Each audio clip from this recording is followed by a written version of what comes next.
Once again to my humble abode. We're going to talk about chapter 14 today. Presentation aids.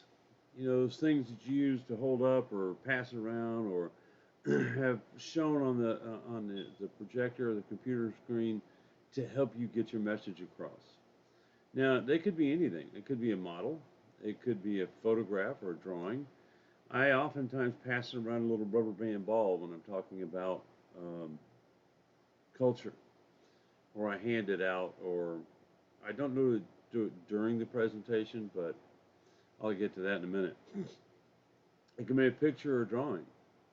You know, I have a picture of wolves back there. That's a tapestry. It could be graphs, charts, and videos.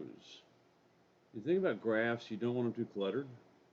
You know, have you ever looked at one graph and you try to figure out what the heck is that?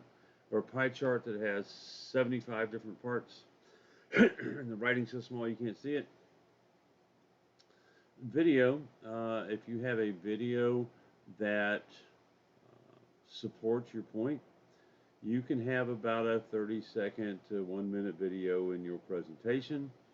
But if your time limit is, say, 5 to 7 minutes, don't give me a 5 minute video with a 1 minute video in it. Um, you are a visual aid. What you're wearing, what your hair looks like, what you do, your physical, your attributes, how you act. I believe I told you about a girl I had in Louisiana that would suck on her hair and point with it. That distracts from the message. You want to support the message with you as a visual aid. I've also used this example once before.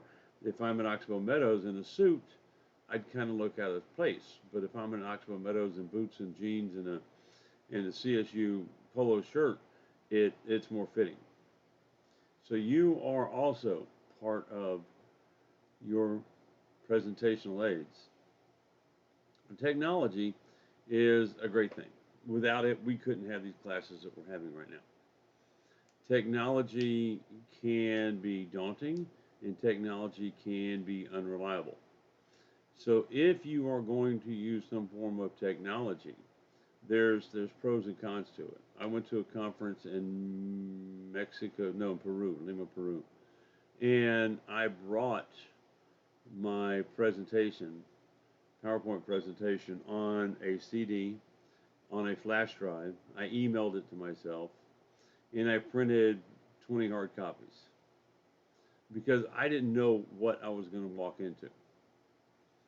So you always want to have some sort of a backup plan in case technology decides to fail you.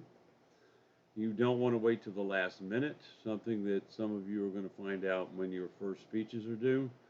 Um, when I do a presentation via internet and I record it, I live out in the country, so I only have about 4 megabytes of speed on my internet. But it takes me 2 to 3 hours to upload a video. So thinking, well, you know, it's due at midnight on such and such date, and I'll get it done about 6 o'clock, and da da da. And then, you know, this last week I have not had internet at my house. So, you know, technology, if it's working, it's great. If it's not working, it can be very detrimental to you. So plan ahead when you're going to make your video and post them for me to watch. So you have plenty of time to get it posted, and I don't get an email saying, I was trying to post it last night and it took forever and da da da da. It's like, I'm sorry, you knew ahead of time.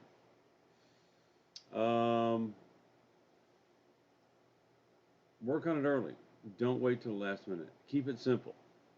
You know, if your PowerPoint or your presentation aid is too confusing, it's difficult. A lot of people like to use PowerPoint, and you can incorporate PowerPoint in videos. I had a presentation I watched as a master's student in counseling, and they were talking about women in history, basically, in counseling, and they had these pictures of women, and it was animated. And so this picture would fade out, and this picture would come in, and this picture would fade out, and this picture would come in as the people were talking. And I found myself watching the pictures and trying to figure out who the people were, as opposed to listening to to the presentation. So keep it simple. You don't want to pile too much on us. Limit the text if you're using PowerPoint. You don't want to have a full sheet of typed paper printed up there, posted up there. A little quick story, I was in the Army, and I knew how to use PowerPoint because I taught. And this one other guy had never used it before, and he had to make a presentation, and he was right before me. And he basically typed it, and then scanned it, and then had the typed page up there. And the sergeant major said, read that to me. And so when I got up there, I had, like 24 font, bullet statements, and I said, I'm not going to insult anybody's intelligence by reading to them. So, don't have all caps. All caps makes it difficult to read. They've actually done a study that said that they had street signs, some in all caps and some in caps and lowercase letters, and the all caps were harder for people to read. Limit the number of bullet statements on a slide, and limit the number of slides if you're using PowerPoint, because you don't want to try to overwhelm us, and we don't want to spend all day trying to read what you're writing and not listening to you. Keep it uniform. Size matters. Keep them even, keep it uniform, keep it down to about 3 fonts at the most.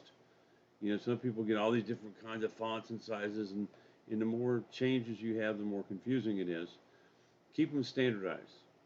If you have one way and the next way is a different font and a different size, the next is a different font and a different size, it's confusing for the viewer. Color is very important.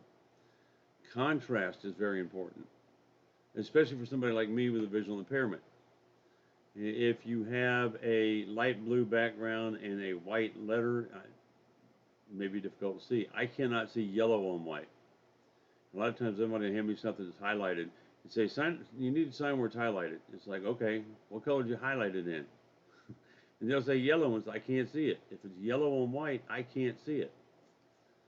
And so, orange and white I could do, blue and white I could do, but if you put yellow on white and highlight it and expect me to sign next to it, I'll be there all day looking for it. And a lot of times, PowerPoints will have a changing background, or desktop, or whatever they call it. And the font looks good where you started, but when you get down to the bottom, it might be darker blue at the top and lighter blue at the bottom, and you have a white font, and it blends in. So worry about that. Images. If you're going to use pictures, you need to cite them unless you took them. It's still plagiarism.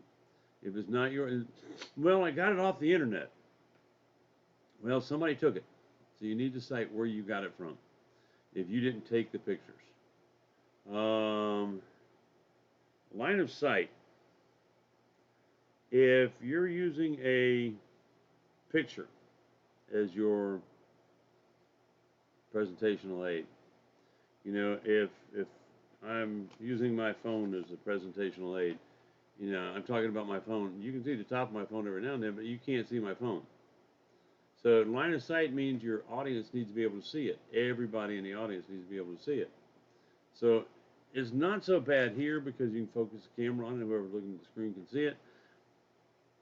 But if you're in a board meeting, or if you're in a classroom, or if you're in a church, and you're using something, you want to have something big enough for them to see in the back of the room, but you also want to have it positioned where everybody can see it.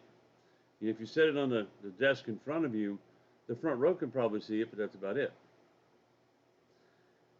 Passing stuff around is unproductive. Earlier I said a lot of times I pass around a rubber band ball, but usually it's after class.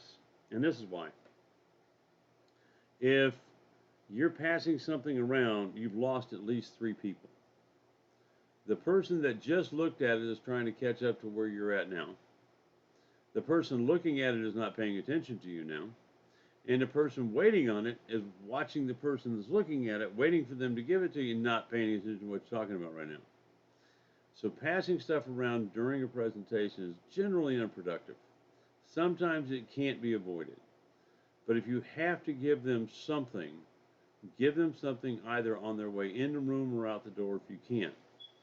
If you pass it around while you're talking, you're going to lose people. if you have pictures or PowerPoints or charts or slides or whatever, only display them while you're talking about them. It kind of goes back to that PowerPoint I was telling you about where they had it animated and they kept changing the picture. I kept watching that. But if I'm talking about cell phones or whatever, and I have the picture up there, you might be looking at it. And they're like, okay, now I'm not talking about cell phones anymore, I'm talking about laptops, but that cell phone is still up there, it's confusing. So display the picture when you're talking about it. Explain to your audience what the picture is about or the graph is about.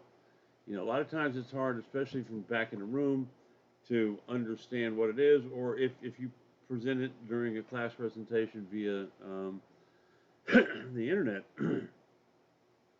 the picture that you have, I might not be able to read the font on it, or somebody else might not be able to. So, and that goes back to contrast too. When if you have a pie chart, make sure that the pies that are touching, are contrasting in colors. You know, red and candy apple red are pretty close to one another. If you have them side by side, you can't really tell the distinction. So you need to explain to the audience what the graph is, what the picture is, so they can better understand it. Talk to the audience. Don't talk to your item. I've seen a lot of people have a presentation aid and they're sitting there and yeah, this, that, and the other, and they're talking to their presentation aid. Look at us, not that inanimate object. Practice. Practice, practice, practice. I've said it 100 times. I'll say it 100 more times. If you want to do a good presentation, you need to practice your presentation. You can't write it 5 minutes before and give it. I have had to do that. I've been put on the spot for a meeting that I wasn't prepared for, and I can manage, but you don't do a good presentation unless you practice and you have your material down. Check the room and the equipment. Before you get started, check and make sure your stuff is working. And that goes for at home when you're recording these videos as well. Make sure that the lighting is okay. Make sure there's nothing back behind you that's going to be too distracting. I know it's kind of cluttered back there, but I'm in a temporary office, as you can see. And you don't want people walking in. You don't want them to be doing construction next door in the middle of your presentation. You don't want your computer to be dropping. You don't want the internet to be dropping. Make sure everything is working well before your presentation. If you go to a conference and you give a presentation and that you need technology in the room, get there before your presentation, set yours up, run it through, make sure that it works. If it doesn't work, you have it on a flash drive, well, maybe you need it on CD. Well, most of them don't have CDs anymore, but email. Okay, I emailed it to myself. Can I access the web? Yeah, you can. You access the web, you bring it up on email in that way. It looks more professional if you've done all this stuff, and that's the idea of this class. I want you to be confident enough you can walk in there and do this stuff. And when the CEO says, give me a presentation on such and such, I don't want you to look like a bumbling person because you don't know how to turn on the computer. It's something that, well, it was working at home. Well, okay, it ain't working now. Now what are you going to do? And be prepared. That's why I told you when I went to Peru, I had some printed handouts, just in case. Just in case the computer crashed, just in case we lost power, just in case we lost internet, whatever, I was prepared. I had something else that I could speak off of and give to my audience. So presentation aids can be numerous. They can be music. You could have a music. When I was doing a presentation in my counseling program on how words had changed, there's a country song that came out that said, when Coke was Coke and I'm down with that meant you had the flu, and hoe was a hoe, gardening implement. And so I played a bit of that song in my presentation, and how words have changed. So it can be a music, it can be a picture, it can be anything to support your presentation. But whatever you use to support your presentation, you want to make sure of two things. One, it supports it. Two, it doesn't distract from it. And make sure your audience can read it, see it, and understand it. I don't know how many times you've been to a presentation where you couldn't read the chart, you couldn't understand the chart.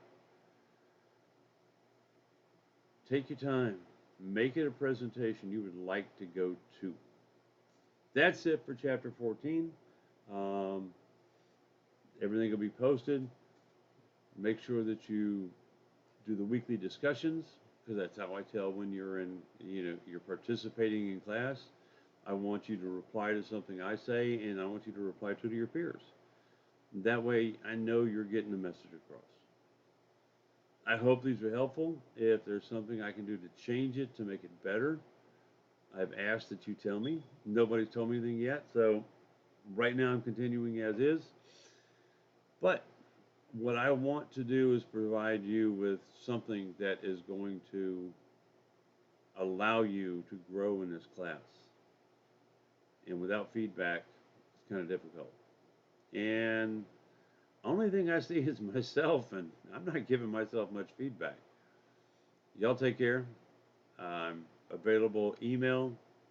You need me? Email me. If we have to call and chat, we'll do. If we have to Zoom or Skype, we will. Have a good one. Good luck. And remember, believe in yourself. I do.